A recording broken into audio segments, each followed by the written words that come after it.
Learn grammar without any effort. Welcome to your digital classroom. I am Saji Kevi and you are watching my channel, The Eureka.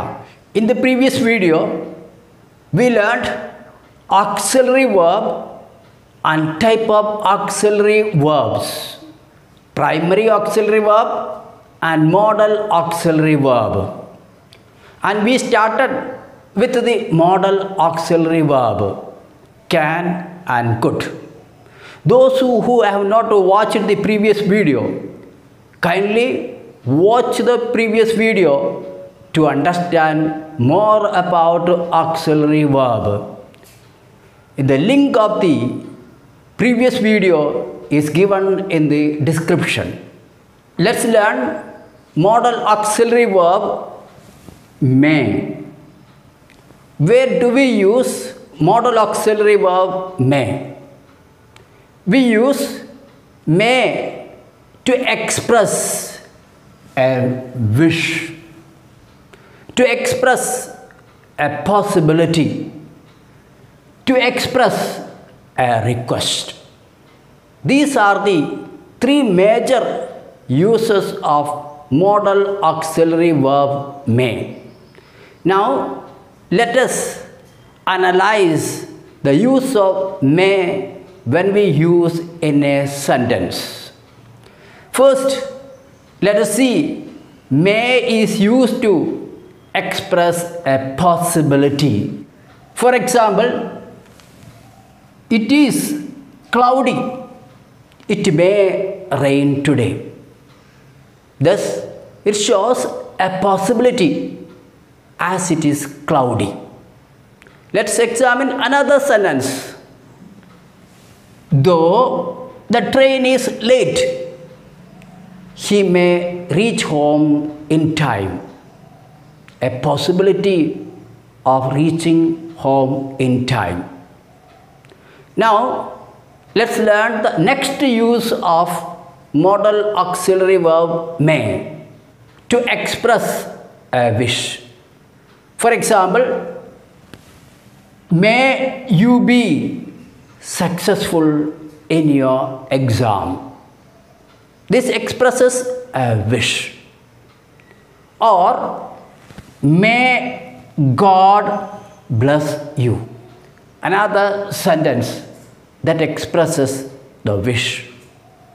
Now let's learn the third use of modal auxiliary verb may to make a polite request.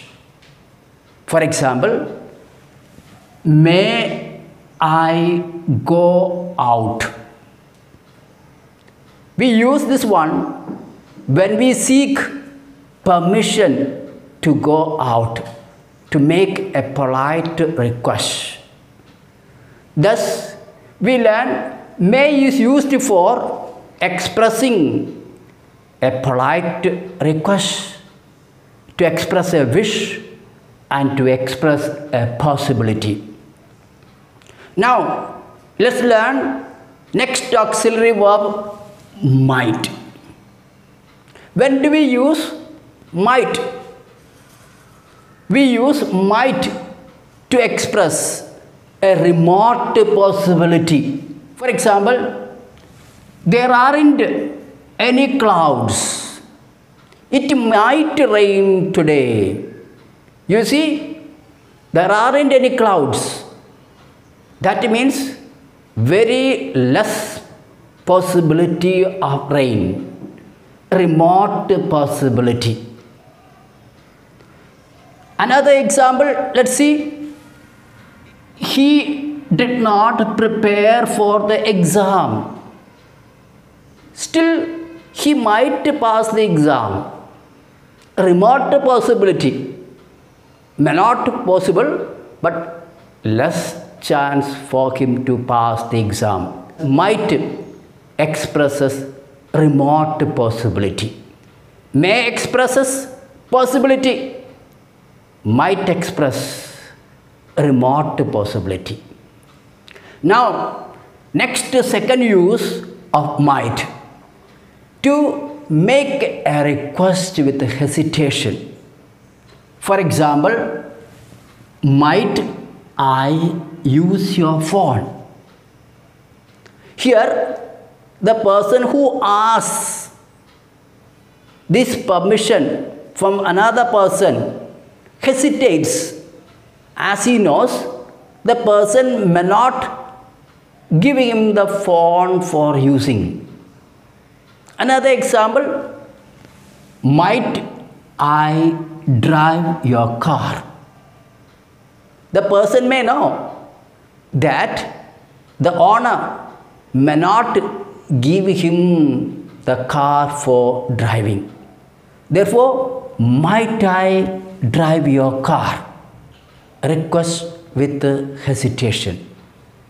These are the uses of might. Now, let's learn shall. Where do we use shall? We use shall with the first person, I and we. I and we are the first person. So we generally use shall with the first person. When do we use shall? To give information about the future. Merely when you want to give some information about future, we use shall. For example, I shall visit you tomorrow. I shall complete my work tomorrow. This is a future information. And then, second use, to frame questions with the first person. Whenever we want to frame a question with the first person, I and we should use shall. For example, shall I go out? Frame question, request. Or shall we do this work? So here shall is used with we and I, first person, when we need to frame questions. We cannot use will I or will we. We use shall with the first person to frame questions. But when we use shall with the second and third person, it expresses an order, threat, and promise. For example, you shall do this work. That shows an order. You should do this work. An order. This shall, when we use with the second and third person. Another example, he shall be dismissed from the school. He shall be dismissed, a threat. So here, he is third person. When shall we use to express a threat? Another one, he shall be rewarded for his work. A promise. Here, shall is used to express a promise. So here we learn when we use shall with the second and third person, they express order, threat, and promise.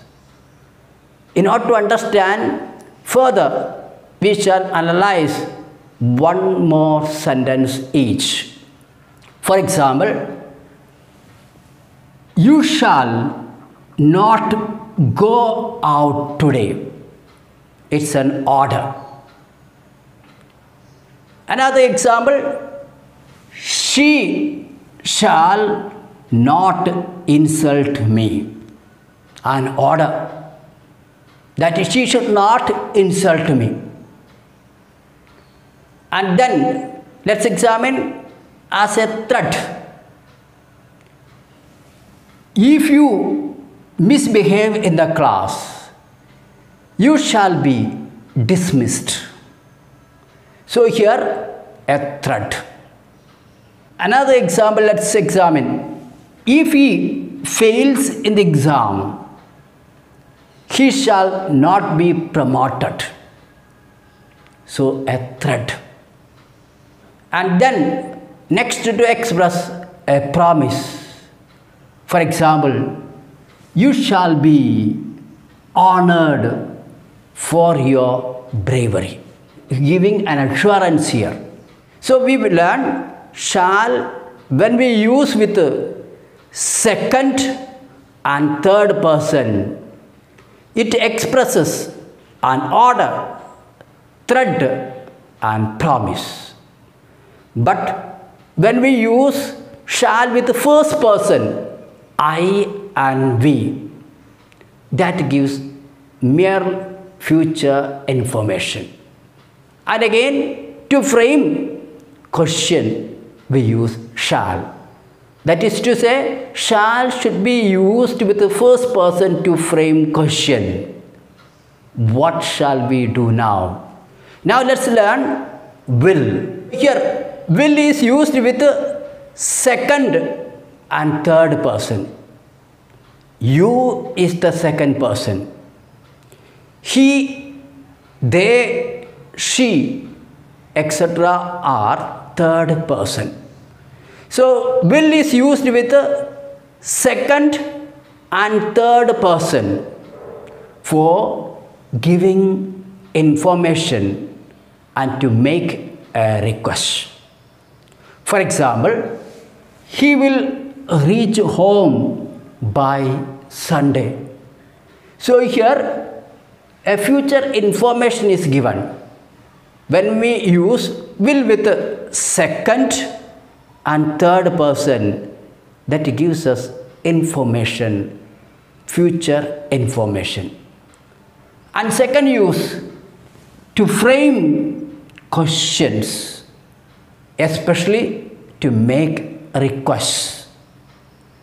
For example, will you help me do the work? So here a request is made. So will is used to express a request. But when we use will with the first person, I and we, when we use will with the first person, I and we, it expresses willingness and determination. For example, I will help you. When I say I will help you, that means I am willing to help you. So here when I say I shall help you, I give here symbol and information. Determination. I will score above 95% of marks. So here I am determined to score above 95% of marks. Thus we learn when we interchange shall and will, it has different meaning. Generally we use shall with the first person and will be used with the second and third person. But when we interchange, when we use shall with the second and third person, it expresses order, threat and promise.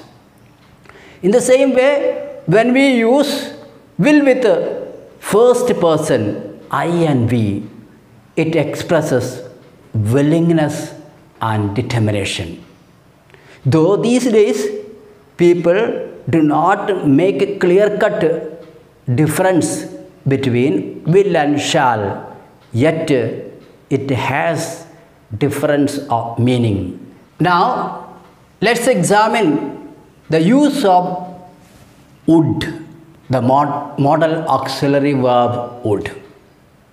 Would is used to express a wish and to express a request, a polite request. Let's examine one sentence. I would like to visit Agra. That is to say, I wish to visit Agra. Another example, I would like to win a lottery. Here, would expresses a wish. I wish to win a lottery. Second use, to express a polite request. For example, would you give me your pen for writing? Would you permit me to go out? It's a very polite way of making a request. So, when we want to make a polite request, you can use would. Now, let's learn the use of should, modal auxiliary verb should. Where do we use modal auxiliary verb should? We use should to express an obligation, a duty. Second use, to advise others. And then third one, to seek suggestion. Now let's examine the sentences in order to understand the use of should in detail. For example, as an obligation, you should obey your parents. It's your duty to obey your parents. It's an obligation to obey your parents. Second use, to seek a suggestion. For example, what should I do now? I am trying here to seek a suggestion. What should I do now? Seeking a suggestion. Or what should I write here? Seeking a suggestion. Third use, to advise someone. For example, you should not insult the poor. This is an advice to you that you should not insult the poor. So here it is an advice rather than an order. So we use should to express a duty or obligation. Second use, to advise others. Third one, to seek suggestions. Thanks for watching this video. If you like, kindly subscribe, like and share. Stay tuned for more videos on modal auxiliary verb and other parts of grammar.